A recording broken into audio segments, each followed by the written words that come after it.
XOR में थोड़ा padding अच्छा है और SMK में थोड़ा पतला है।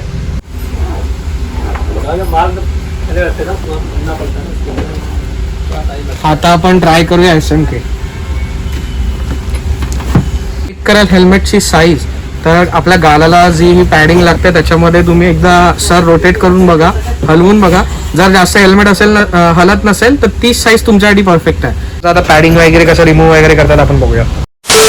तर राम राम मंडळी, स्वागत आहे तुमचं परत एकदा माझ्या नवीन एका अशा व्हिडिओमध्ये। तर आज आपण चाललो आहोत एक्झॉरचं नवीन हेल्मेट बाय करायला, कारण का जे जुनंवाला आहे ते मी विचार करतो की सिटी हेल्मेट ठेवीन आणि एक नवीन हेल्मेट बाय करू। आपण पोचलो आहोत अंधेरीला आणि हा माझा इथे मित्र आहे दीप म्हणून। तर जाऊया आपण बघूया हेल्मेट वगैरे काय प्राइस वगैरे होत आहे। वेनम हेल्मेटचा विचार करून आलो आहे, बघूया आपल्याला कुठला आवडत आहे।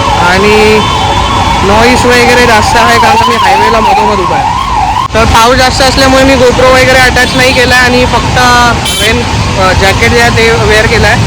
रेन पॅन्ट जी आहे ती मी वेअर नाही केली आहे, त्याच्यामुळे पूर्ण भिजलो आहे मी। रेन जॅकेटमध्ये आता आहे नवीन झीलचं मी जॅकेट घेतलं आहे, याचा रिव्ह्यू वगैरे तुम्हाला जो पण असेल क्वालिटी वगैरे कशी आहे, भिजायला होतं की नाही, अपकमिंग ब्लॉगमध्ये तुम्हाला नक्की मी सांगेन। आता आपण बोलूया पूर्ण एक्झॉरच्या हेल्मेटबद्दल। चला तर मग स्टोअरमध्ये जाऊ आणि एकदा चेक करू कुठले कुठले अवेलेबल आहेत। सो आता आपण पोचलो आहोत एक्झॉरच्या एक्सक्लुझिव्ह स्टोअरवरती। इथे आपण आता कंपॅरिझन बघूया, SMK आणि एक्झॉरमध्ये कंपॅरिझन बघूया काय पॅडिंगमध्ये आणि प्राइस वाइज वगैरे डिफरेंस वगैरह क्या है। तो भाई आपका नाम बता दो। सैजाद जी, मुझे जरा पैडिंग में कंपैरिजन बता देना SMK और वेनम सीरीज में। इसका वो दिखता है सामने से। एक्सॉर में थोड़ा पैडिंग अच्छा है और SMK में थोड़ा पतला है, but shell wise I think SMK छोटा है। पैडिंग कम है इसलिए इसकी सेल छोटी है। ओके, पैडिंग कम की है इसलिए इसका सेल छोटा किया। और दोनों में ड्यूअल वाइजर वगैरह है, एंटी फॉग के साथ है। ये भी ABS बॉडी, ये भी ABS बॉडी। क्वालिटी फर्क नहीं दोनों में, कोई भी दोनों भी मतलब जो भी है सेम ही है। इसकी प्राइस है 5000 वेरम की एक्सॉर। आपका डिस्काउंट 4250। टाइफोन SMK की माफी है 5150। आपका डिस्काउंट 4680।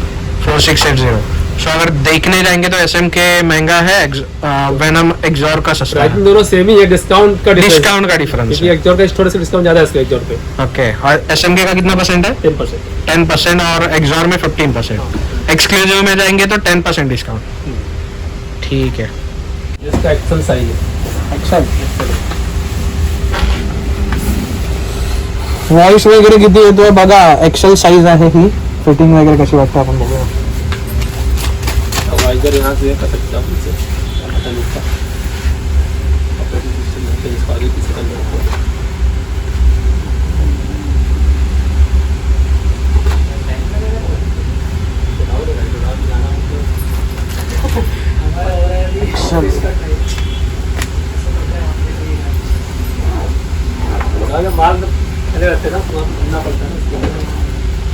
आता आपण ट्राय करूया SMK।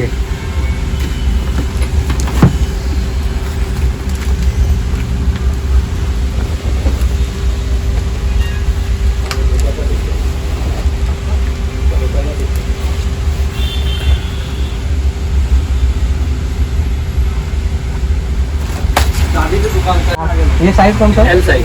ये L है, but I think fitting wise तो XL मुझे टाइट आ रहा था। पैडिंग मोटी है उसकी ना, पैडिंग डिफरेंस है ना। इसमें ये XL है ना, वो एक्सेल है। उसमें मुझे L दिखा ना।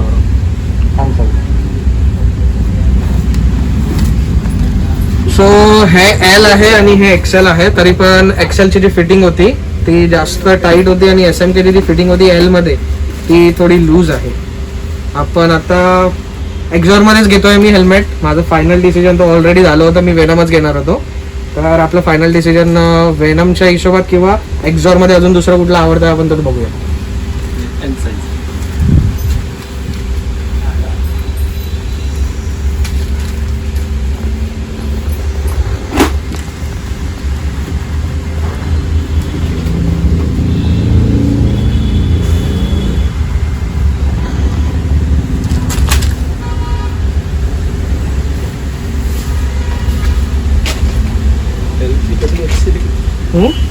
अच्छा आई थिंक L में थोड़ा कंफर्टेबल है, मतलब टाइट फिटिंग है। अच्छा टाइट होना चाहिए। तो कहता बाद में उसको होना ही उसका गलत मुझे लगा तो और नहीं दूंगा।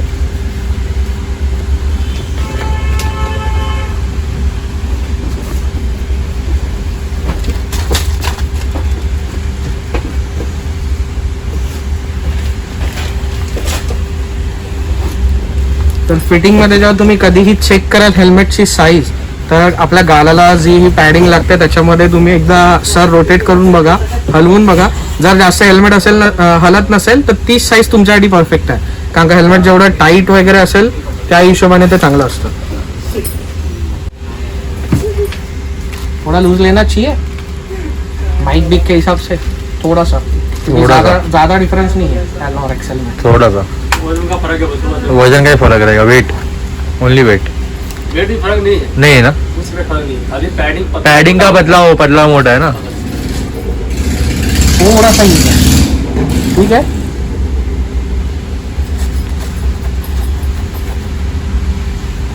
ज्यादा सर दिलाने में ज्यादा डिफरेंस पता चल रहा है.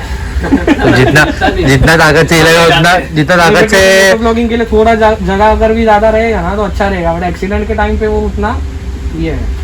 मी पूर्ण कन्फ्यूज झालो की रेड घ्यायचा आहे का ग्रे घ्यायचा आहे. कारण का रेड पण चांगलं वाटतंय आणि ग्रे पण चांगलं वाटतंय. बघूया कुठला फायनल होत आहे, नॉट श्योर. आता पॅडिंग वगैरे कसं रिमूव्ह वगैरे करतात आपण बघूया. ये इसका बटन है यहाँ पे, 3 बटन है. एक फिंगर यहाँ रखना है, फिंगर यहाँ रखना है. डायरेक्ट नहीं खींचना है, डायरेक्ट खींचोगे तो ये टूट सकता है. बटन तोड़ सकते हैं. हाँ, तो इसको आराम से खोलना है, ठीक है. तो यहाँ से इसको खींच के बाहर निकालना है. जैसे ये प्रॉब्लम यहाँ पे रहता है, तो ये फिंगर के पास यहाँ पे, तो पूरा आगे से यहाँ से खींचना है, ये बटन आगे रहता है. ओके, ठीक है, सेम वैसे बस पैडिंग सब निकालनी है.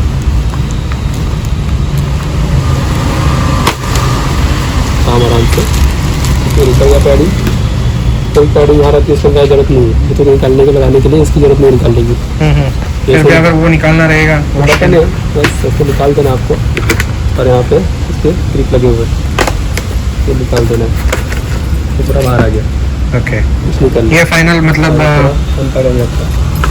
और ये भी निकलता है ना आई थिंक. ये सब निकलता है, इसकी जरूरत नहीं निकालने के लिए, वॉश करने की जरूरत नहीं है. इसकी जरूरत नहीं. और बहुत जन का क्वेश्चन है जो पीछे इसका क्या बोलते हैं इसको, पहले स्पॉइलर. हाँ. स्पॉइलर निकालने के लिए क्या प्रोसेस है? इस बटन डालने के लिए ना आपको यार इसको डबल लेना पड़ेगा. यहाँ से इसको डालना है अंदर, तो इसको निकालना बस. एक बार निकाल के दिखा दे रहे तो निकाल के मैं दिखा दूंगा. स्क्रैच करेगा आपको यही पीस मिलेगा, सिर्फ अपने को दूंगा नहीं. हैं. ओके, ये बात है. स्पॉइलर में स्क्रैच करता है. हेलमेट पे ये ऐसे निकला साइन पे स्क्रू ड्राइवर. हाँ, तो जगह नहीं स्क्रैच होएगा. ओके, इधर से आई थिंक प्रेस करके एक निकालना था, वो सिस्टम पॉसिबल नहीं हो गया. वो बंद हो गया. ओके ये प्रॉपर फिक्स है, जो 2 होल यहाँ पर है, 2 होल यहाँ पर है, 4 होल पे बैठा है ये. ओके. तो अभी पहले क्या आई थिंक इस पे हाँ. एग्जॉर पे इस पे आई थिंक ये यहाँ पे अगर प्रेस करेंगे तो स्पॉइलर निकल जाता है. दो ही तब छोटा वाला था वो. अभी इसमें नया डाला है ना, तो 2 होल यहाँ पर है, 2 होल यहाँ पे, 4 होल में बैठा हुआ है. ये निकलता स्क्रू ड्राइवर पे ही निकलना. ओके.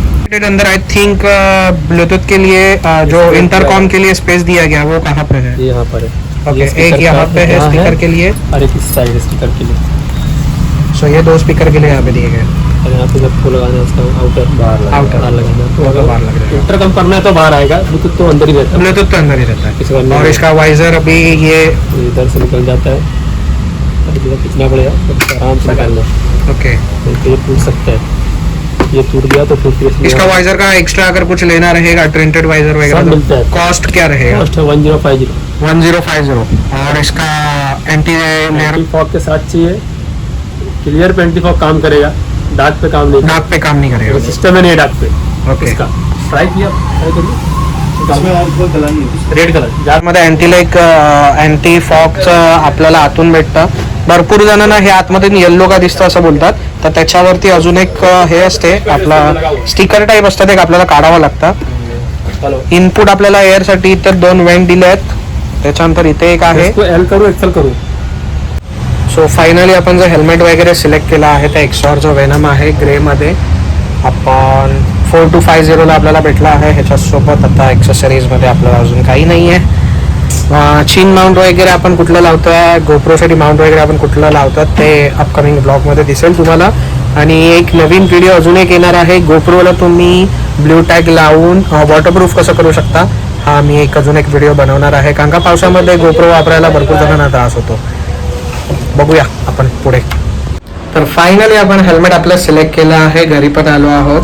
हेल्मेट जे कॉस्टिंग होतं SMK आणि एक्सॉरमध्ये, कॉस्टिंगमध्ये 4750 रुपये काहीतरी SMKचं होतं. प्राइसिंग सेम होती, पण डिस्काउंट वाईज जर बघायला गेलं तर SMK वरती 10% डिस्काउंट होतं आणि एक्झॉरवरती आपल्या 15% डिस्काउंट होता, तो ऑलमोस्ट कॉस्टिंग तर 5,000च्या आसपास होती दोघांची पण. तर आपल्याला हे जे डिस्काउंटेड प्राईसमध्ये आपल्याला एक्झॉरचं हेल्मेट भेटलं आहे ते 4,250 रुपयाचं आहे. आणि त्याच्यामध्ये कुठेतरी मला असं वाटलं की SMKची पॅडिंग थोडी कमी आहे, म्हणजे जास्त प्रीमियम नाही वाटली. एक्झॉरची जी पॅडिंग आहे ती मला प्रीमियम वाटली, SMKची एवढी प्रीमियम नाही वाटली. तर आपण जो कलर सिलेक्ट केला आहे तो ग्रे कलरमध्ये, फायनल स्पॉइलर वगैरेमध्ये थोडा स्क्रॅच होता, आपण चेंज करून स्पॉइलर घेतला त्यांच्याकडून. तर व्हिडिओ आवडला असेल तर लाईक करा, शेअर करा, कमेंट करा. आणि जर असेच व्हिडिओ पाहिजे असतील माझ्या लाईफस्टाईल किंवा मी काही परचेस करतो गिअर रिलेटेड किंवा बाईक रायडिंग रिलेटेड, तर तुम्ही आवडत असतील तर लाईक करा, शेअर करा, कमेंट करा. आणि व्हिडिओ कसा आवडला ते वाटला तेही मला कमेंट करून नक्की सांगा. व्ह्यू जर तुम्ही करता, माझा व्हिडिओ बघताय आणि यूट्यूबवरती आता चांगला रिस्पॉन्स मला भेटतो, म्हणजे चांगला तर म्हणजे 500-600 व्ह्यू वगैरे भेटतात, तर चांगला रिस्पॉन्स भेटतो मला. तर जसं तुम्ही माझा व्हिडिओ बघता तसं कमेंट करून पण मला सांगा तुम्हाला ब्लॉग कसा वाटला आणि काय काय इम्प्रूव्ह केलं पाहिजे. थोडाही जरी ब्लॉग तुम्हाला इन्फॉर्मेशन दिली असेल, मी देण्याचा प्रयत्न पूर्ण केला, दिली असेल तर फॅमिली अजून आपली मोठी करायची, तर चॅनलला सबस्क्राईब पण करा. चला तर मग भेटू अशाच नवीन एका व्हिडिओमध्ये. Thank you for the making of the part of the day. I see you in the next video. Take care, bye bye, Ram Ram.